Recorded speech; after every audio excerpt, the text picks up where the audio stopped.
But that's not fair.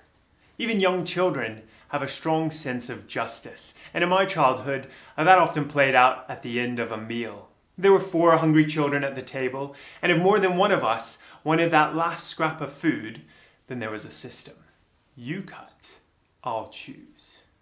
The unlucky one forced to cut that little scrap of meat or a slice of pudding would pull out their magnifying glass and cut with laser-like precision, dividing each crumb. Then the chooser would carefully observe the food from every angle, weighing it up in a scientific scale, and then triumphantly choose the larger piece. Looking back, maybe it wasn't so much about fairness as it was self-interest. But that sense of justice, of fairness, of what's right, goes with us throughout life. And so we keep track of who's doing their bit around the house, or who's getting what gifts, or who's pulling their weight on the job. And it's that sense of fairness that Jesus speaks to in these verses we've just read. Peter, one of his followers, is feeling hard done by. He's just watched Jesus turn away a potential disciple with a life much more impressive than Peter's. And now Peter's worried that he'll be left empty-handed too. In chapter 19, verse 27, he complains. It's the chapter just before. Look down at verse 27 where Peter complains, "We've left everything to follow you, Jesus. What then will there be left for us?" Well, how will Jesus treat those who sacrifice to follow him? Will he be fair? Wonderfully, the first thing Jesus does is to reassure Peter. Look at verse 28 where Jesus says, "Truly I tell you, at the renewal of all things, when the Son of Man sits on his glorious throne, you who have followed me will also sit on 12 thrones, judging the 12 tribes of Israel. And everyone who has left houses or brothers or sisters or father or mother or wife or children or fields for my sake will receive 100 times as much and will inherit eternal life." Many today look at Christianity as a rubbish deal, a give up your freedom and fun to follow Jesus with some slightly odd people. In return for what? Playing a harp when you die? No thanks. And Jesus here doesn't deny the cost. You really do have to give up control of everything to follow him. But just look what you get in return. Let me read verse 29 again. Chapter 19, verse 29. Jesus says, "Everyone who has left houses or brothers or sisters or father or mother or wife or children or fields for my sake will receive 100 times as much and will inherit eternal life." So anything we give up for Jesus will be repaid 100 times by the one who made all the food in every supermarket, all the money in every bank, all the fish in every sea. Don't you think he can keep that promise? Jesus first reassures Peter, but then he gives him a cryptic warning. Chapter 19 and verse 30 says, "But many who are first will be last, and many who are last will be first." What does Jesus mean? Well, the vineyard story that we've just had read is his explanation. So look down to the end of that story, chapter 20 and verse 16. Jesus again says, "So the last will be first, and the first will be last."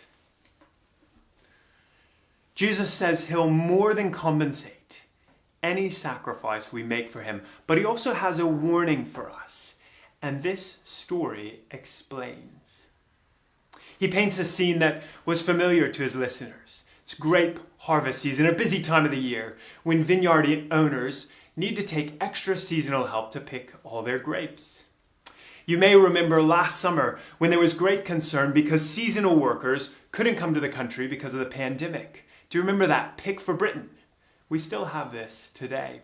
Well, the vineyard owner needs help to pick his grapes. And so first thing in the morning, 6 a.m., he's on his donkey riding into town to the marketplace. And there's a place on the high street where people stand who are looking for day work.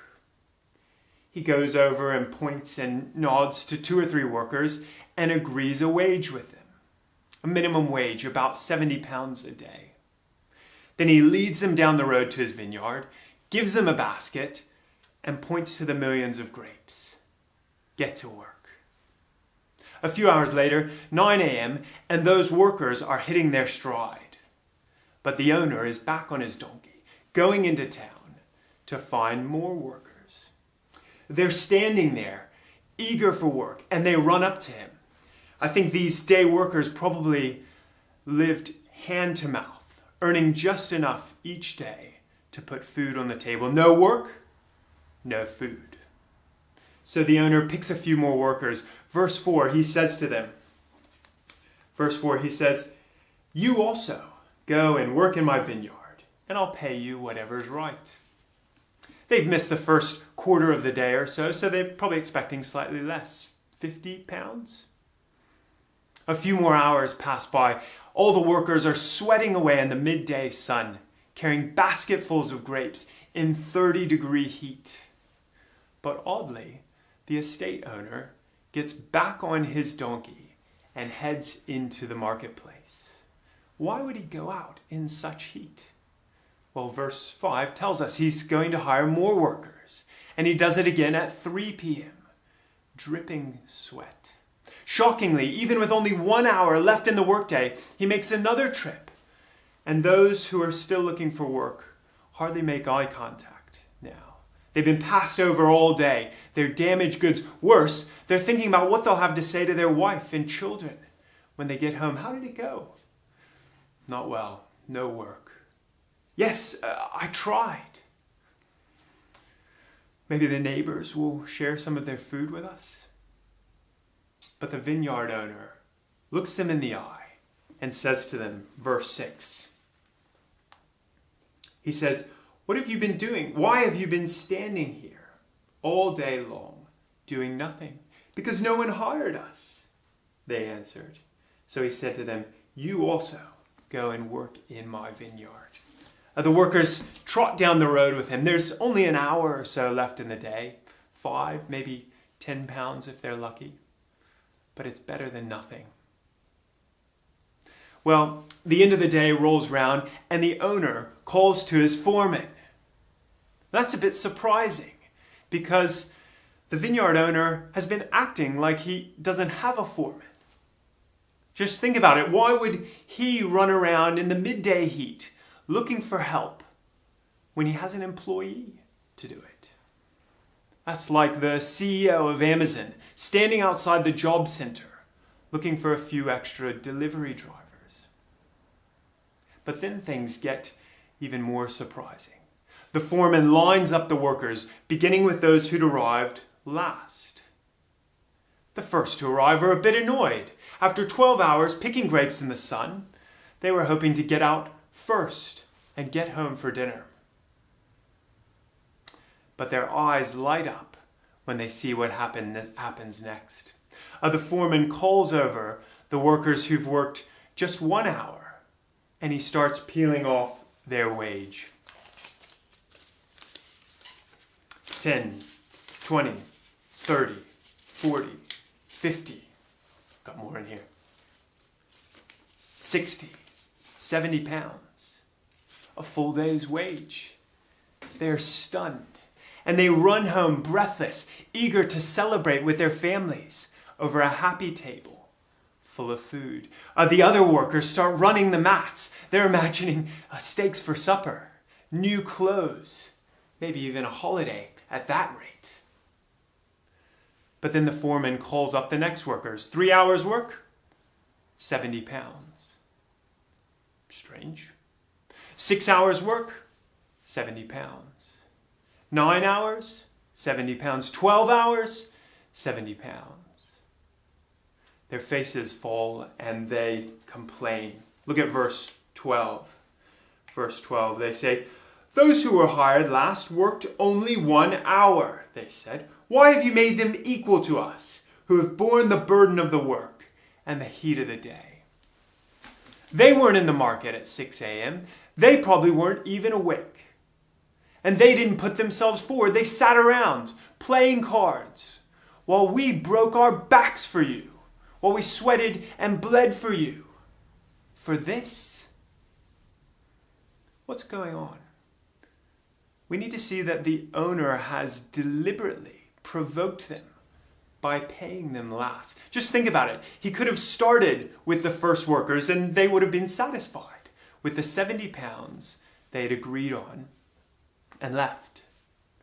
Each following group would have felt more and more grateful.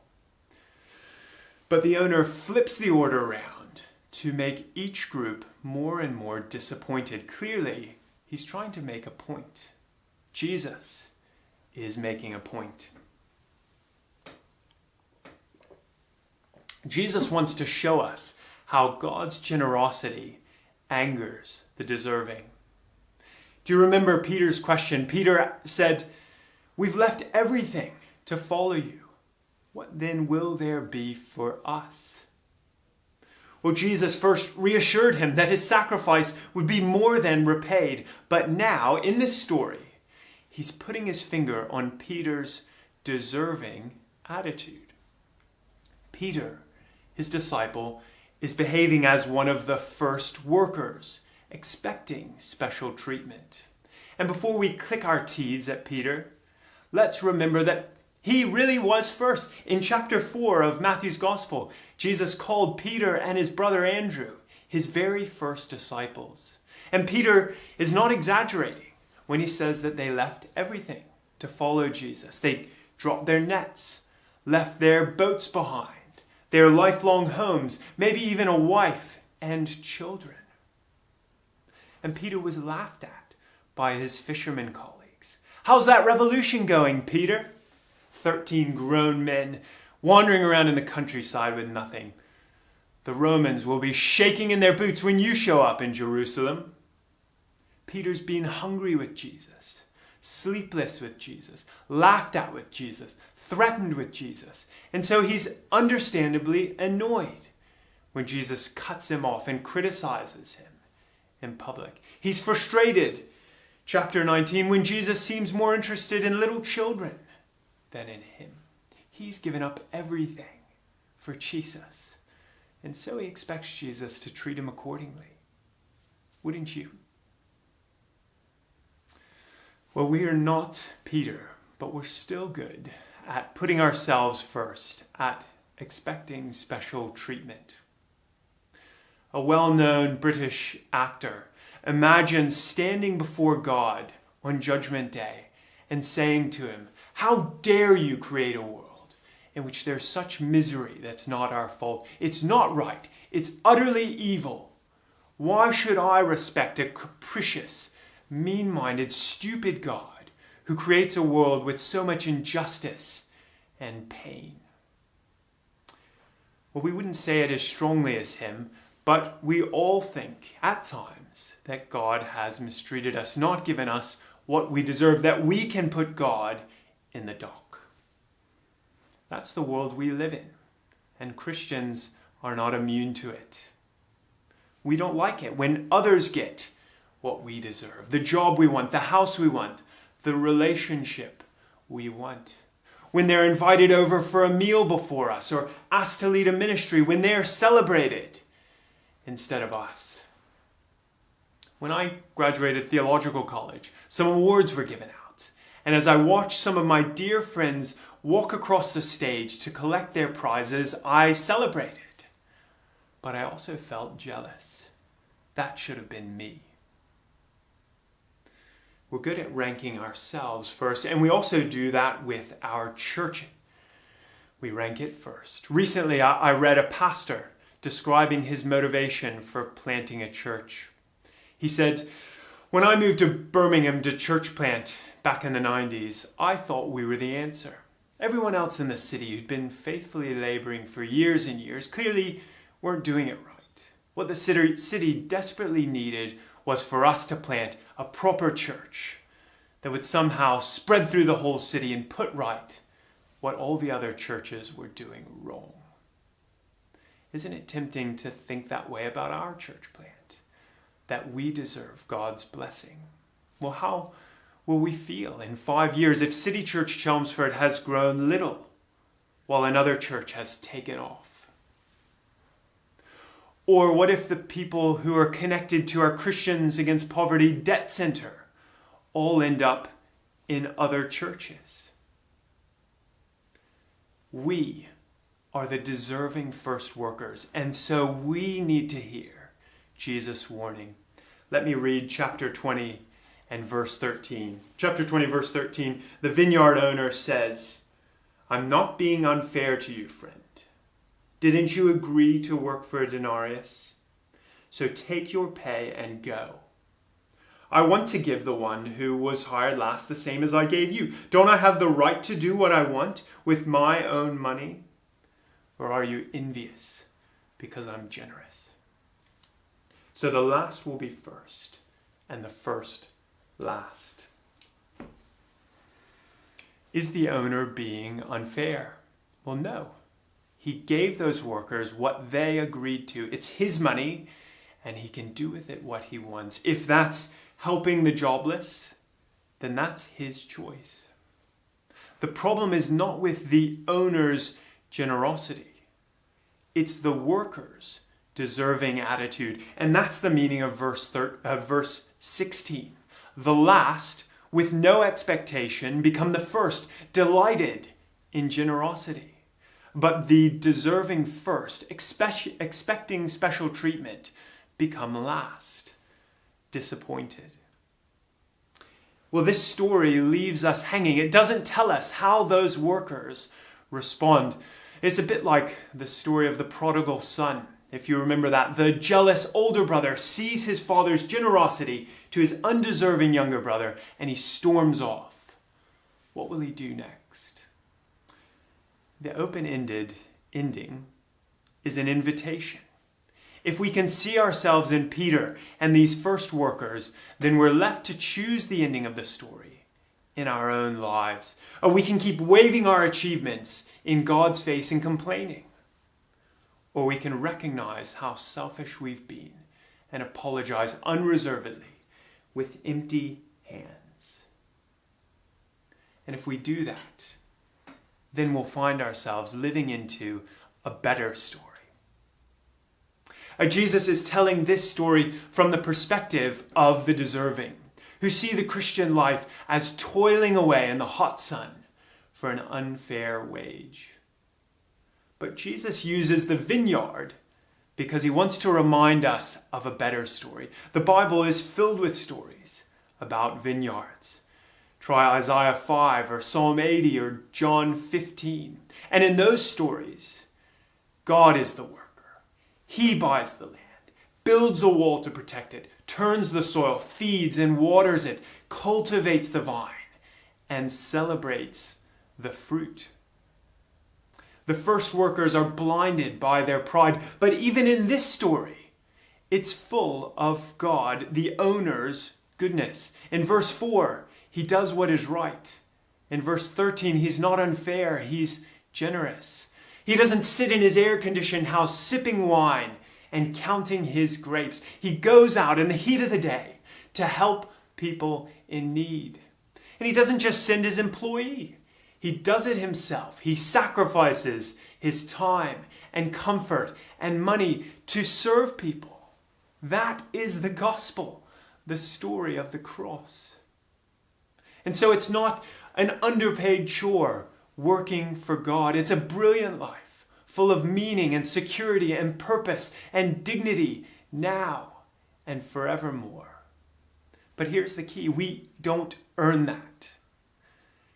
We only have it because God came and found us, plucked us out of the marketplace, out of disaster at the 11th hour, and gave us more than we could ever deserve. See, the Bible isn't another story about what we can do to earn our way to heaven or nirvana or the top of the pyramid. The Bible is about the God who rescues us from chaos and evil and sin and death to give us his life and fruitfulness. Sure, we have some role to play, but not as slaves under a harsh master, but as the precious vines of the master gardener, the children of the King. Once we see what God does for us, anything we do for him is small in comparison. So how can we go about living into that better story? Well, the end of this story focuses in on how the workers speak to God, the owner. So let's start with our prayers, how we speak to God. Next time you pray, over lunch, at bedtime tomorrow morning, why not remember Acts? A-C-T-S. A is for adoration. Try beginning your prayers not with your achievements, but with God's achievements. God, it's amazing that you made everything. C is for confession. When you pray, don't fight your corner. Confess your sin. Try to think of something specific, not just, I'm sorry for my sins, but I'm sorry that I said this or did that. A-C-T. T is for thanks. Don't complain to God. Thank him. Thank you, Jesus, that you died to take away my sins. Thank you that your Spirit is making me like you. A-C-T, and S is for supplication. It's a funny old word for asking. So God, please help me to be humble today, to accept the grace you give, to live in your better story. I'm sure you can remember that. Acts, A-C-T-S, adoration, confession, thanksgiving, supplication. Well, does God treat us fairly? Yes, he does. But only the humble enjoy that. The proud and deserving will be disappointed. We're now going to sing a final song, and it's full of confidence to stand before God, to speak to him. But it's a confidence that doesn't come from our deserving lives. It comes from what Jesus has done.